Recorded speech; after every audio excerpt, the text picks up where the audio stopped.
How to localize your video to another language. Press Import on Auto Subtitles and select Translation to language you would like to translate to. You could select Multiple. And if you need SRT file, hit the checkbox. Press OK, and the script will analyze your speech and create the subtitles for you. You get an SRT file that looks like this. It works for YouTube.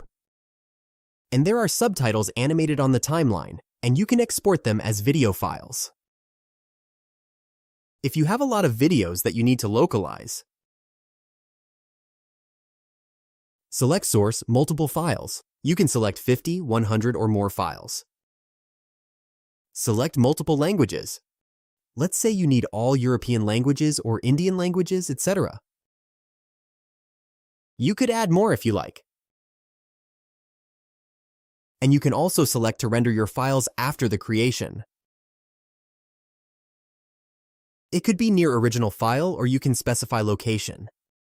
Once you press OK, you can step away from the computer and everything will be rendered, and you'll get a saved file after that, so you can go back and make any changes. In that way, you can scale your production to thousands of videos.